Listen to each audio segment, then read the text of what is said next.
Everyone, मैं doctor Madhusudan, sexologist. आज हम बात करेंगे इरेक्टाइल डिस्फंक्शन के बारे में। इरेक्टाइल डिस्फंक्शन, जिसे हिंदी में नपुंसकता भी कहा जाता है। तो सबसे पहले हम बात करते हैं इरेक्टाइल डिस्फंक्शन क्या है और ये किस वजह से होता है। तो दोस्तों, इरेक्टाइल डिस्फंक्शन है यानी कि जब कोई इंसान सेक्स करने के काबिल ना हो या फिर किसी इंसान के लिंग में, पेनिस में इतना कड़कपन, इतनी हार्डनेस ना आए कि वो इंटरकोर्स करने के काबिल हो, उसे कहते हैं इरेक्टाइल डिस्फंक्शन यानी कि नपुंसकता। इसमें दो तरह से होता है दोस्तों, एक होती है मेंटली और एक होती है फिजिकली। मेंटली प्रॉब्लम में क्या होता है कुछ लोगों के साथ कि वो फिजिकली तो पूरी तरह से ठीक होते हैं, उनके हार्मोन लेवल वगैरह सब कुछ एकदम परफेक्ट लेवल पे होता है, लेकिन फिर भी वो सेक्स पे एक अच्छा इंटरकोर्स नहीं कर पाते हैं। क्यों? क्योंकि वो मेंटली उस चीज के लिए प्रिपेयर नहीं होते। वो प्रॉब्लम उनके अंदर साइकोलॉजिकल होती है। बहुत से लोग ऐसे होते हैं जो सेक्स को एक टास्क मान के चलते हैं और वो इस चीज से घबराने लग जाते हैं कि पता नहीं मेरी परफॉर्मेंस कैसी होगी, या मैं कर पाऊंगा या नहीं कर पाऊंगा, मुझसे हो पाएगा नहीं हो पाएगा। यही चीजें उनके दिमाग में चलती रहती है, जिसकी वजह से वो एक अच्छा इरेक्शन मेंटेन ही नहीं कर पाते हैं और वो अच्छे से इंटरकोर्स नहीं कर पाते। तो उसके लिए तो देखिए, सबसे पहला इलाज यही है कि आपको अपने आप में कॉन्फिडेंट रहना है, अपने माइंड को रिलैक्स रखना है, अपने माइंड में बहुत ज्यादा बातें नहीं इन्वॉल्व करनी है और सिर्फ आपको इंटरकोर्स पे और अपने पार्टनर पे ही फोकस करना है। अगर आप अपने पार्टनर पे फोकस करेंगे, उस टाइम पे आप उस माहौल को एंजॉय करेंगे, तो आप डेफिनेटली एक अच्छा इंटरकोर्स कर पाएंगे। लेकिन अगर आपके दिमाग में इधर उधर की बहुत सी बातें चलती रहती है और आप अपने अंदर भी कॉन्फिडेंस नहीं है आपके अंदर, तो फिर आप इस चीज में फेल हो जाओगे। तो उसके लिए कॉन्फिडेंट रहिए, खुद पे भरोसा रखिए और उस समय को अपने पार्टनर को एंजॉय कीजिए। अब आते हैं इसकी दूसरी वजह पे। दूसरी वजह जो फिजिकल प्रॉब्लम होती है। कुछ लोगों में क्या होता है कि उनके पेनिस में ब्लड सर्कुलेशन ही अच्छे से मेंटेन नहीं हो पाता, जिसकी वजह से उनको इरेक्टाइल डिस्फंक्शन की प्रॉब्लम आती है। देखिए, ये नेचुरल सी बात है कि हमारी बॉडी का कोई भी पार्ट हो, आप ये उंगली मान लीजिए, हाथ मान लीजिए, आपकी बॉडी का कोई भी पार्ट हो, अगर वहां पे ब्लड सर्कुलेशन कम होगा तो वहां की मसल्स वीक होना स्टार्ट हो जाएंगी और वो पार्ट काम करना कम कर देगा। ऐसी ही सेम कंडीशन हमारे पेनिस के साथ होती है। जब पेनिस में ब्लड सर्कुलेशन कम होता है तो मसल्स को अच्छी स्ट्रेंथ नहीं मिल पाती और आप एक अच्छी हार्डनेस मेंटेन नहीं कर पाते हो। और बहुत लोगों में क्या होता है कि वो स्टार्टिंग में तो अच्छी हार्डनेस मेंटेन कर लेते हैं, लेकिन उसे लंबे टाइम तक सस्टेन नहीं कर पाते हैं, बीच में ही इरेक्शन लूज हो जाता है, क्योंकि ब्लड सर्कुलेशन उनका बीच में ही लूज हो जाता है। ये आती है फिजिकल प्रॉब्लम के अंडर। इसमें एक और केस भी हो सकता है जिसे बोलते हैं वेनस लीकेज। कई बार हमारी पेनिस की जो वेन होती है, जिसमें ब्लड सर्कुलेशन बढ़ने की वजह से हमें इरेक्शन आता है, किसी किसी इंसान में वो वेन लीक होती है, जिसकी वजह से वहां चाहे कितना भी अच्छा ब्लड सर्कुलेशन मेंटेन करने की कोशिश करो, लेकिन वहां से ब्लड लीक हो जाता है, जिसकी वजह से आपका इरेक्शन भी बीच में ही लूज हो जाता है। उस केस में देखिए, आपको कोई मेडिसिन से वो केस ट्रीट नहीं हो पाएगा। उस केस में आपको किसी यूरोलॉजिस्ट से मिलके, किसी सेक्सोलॉजिस्ट से मिलके आपको सर्जरी ही करवानी पड़ेगी। उसका लास्ट ऑप्शन सर्जरी ही होता है, लेकिन ये बहुत रेयर केसेस में होता है। हजारों में से कोई एक केस ऐसा देखने को मिलता है। जनरली जो पेशेंट हमें देखने को मिलते हैं वो या तो फिजिकली प्रॉब्लम होती है उनको कि वो इरेक्टाइल डिस्फंक्शन की वजह से, ब्लड सर्कुलेशन की वजह से हार्डनेस मेंटेन नहीं कर पा रहे हैं, या फिर मेंटली प्रॉब्लम की वजह से वो इस चीज को नहीं एंजॉय कर पा रहे हैं। तो दोस्तों, ये थी इनकी मेन वजह कि इरेक्टाइल डिस्फंक्शन आपको किस किस वजह से हो सकता है।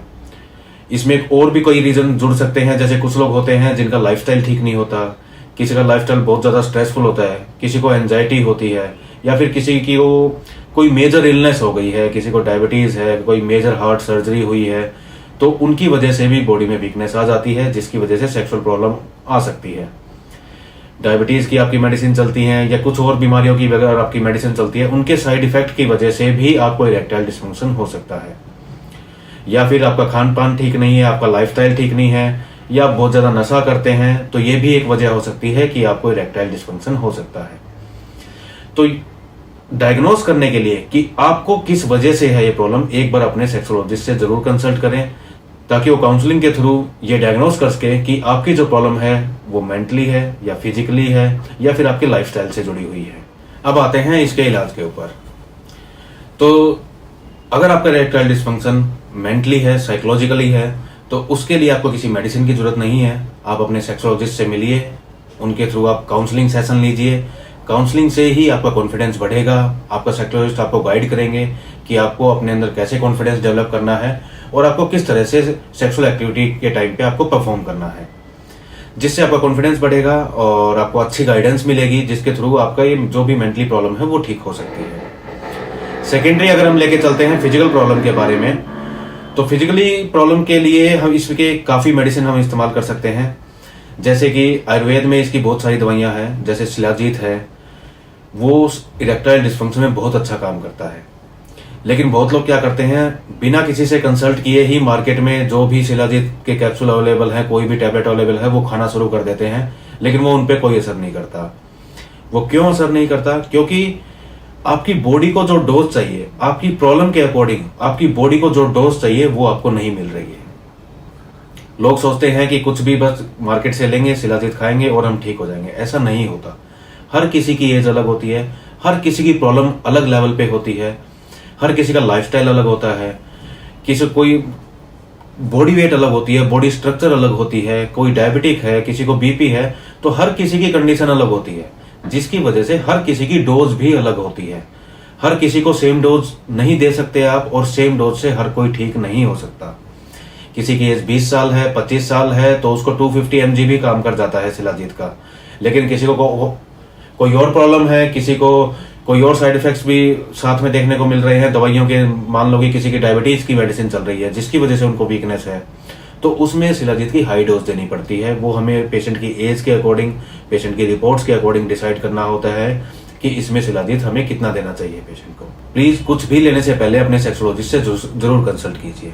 आयुर्वेद में और भी इसकी बहुत ही बेहतरीन दवाएं हैं, जैसे सिद्ध मकर ध्वजवटी, वसंत कुसुमाकर रस, काम चूड़ामणि रस। बहुत सारी ऐसी क्लासिकल दवाइयां हैं जो हमारे शास्त्रों में लिखी हुई है, जो इसमें 100% काम करती है। अगर उसकी सही डोज, सही टाइम पे और सही चीज के साथ ली जाए तो वो डेफिनेटली काम करती है। तो ये दवाइयां लेने के लिए प्लीज अपने सेक्सोलॉजिस्ट से जरूर कंसल्ट करें। अपने मन मर्जी से कुछ भी मत लें, नहीं तो इसके साइड इफेक्ट के भी डर रहते हैं। बहुत बार कुछ लोग बहुत हाई डोज ले लेते हैं, जिसकी वजह से उनको साइड इफेक्ट भी देखने को मिलता है। सेकेंडरी मार्केट में इसकी बहुत टेम्परेरी पिल्स भी होती है, जैसे वायग्रा, सिल्डेनाफिल, टडेलाफिल। बहुत सी ऐसी टेम्परेरी टैबलेट्स आई हुई है जो आपको उस दिन के लिए, एक पर्टिकुलर मोमेंट के लिए आपको इसमें रिजल्ट दे देता है। जैसे कि लोग वायग्रा यूज करते हैं, आप खाते हो, वायग्रा का यही काम होता है कि वो आपको पेनिस में ब्लड सर्कुलेशन बढ़ा देगा, जिसकी वजह से आपको एक अच्छा इरेक्शन आएगा और आप उस मोमेंट को अच्छा एंजॉय कर पाएंगे। लेकिन वो कोई परमानेंट ट्रीटमेंट नहीं है, वो एक टेम्परेरी पिल होती है जो सिर्फ कुछ घंटों के लिए या फिर एक रात के लिए ही असर करती है। उसके बाद उसका असर बॉडी से चला जाता है और उसके बाद फिर से आपकी कंडीशन वैसे हो जाती है। तो मैं आपको रिकमेंड करूंगा कि इस तरह की कोई टेम्परेरी पिल आप यूज ना करें। अगर करें भी तो कभी कभार आप कर सकते हैं, जैसे साल 6 महीने में कभी एक आध बार। बहुत ज्यादा फ्रिक्वेंटली इसको इस्तेमाल ना करें, नहीं तो आपकी बॉडी इसकी हैबिचुअल हो जाएगी, आपकी बॉडी को ऐसी टेम्परेरी पिल की आदत पड़ जाएगी और फिर एक टाइम आएगा कि बिना इन पिल्स के, बिना टेम्परेरी गोलियों के आप सेक्स ही नहीं कर पाओगे। तो ऐसी कोई भी पिल यूज करने से पहले अपने सेक्सोलॉजिस्ट से जरूर कंसल्ट करें, और इन्हें अगर आप अवॉइड करें तो ही सबसे ज्यादा बेहतर है। तो दोस्तों, ये था आज सब कुछ इरेक्टाइल डिस्फंक्शन के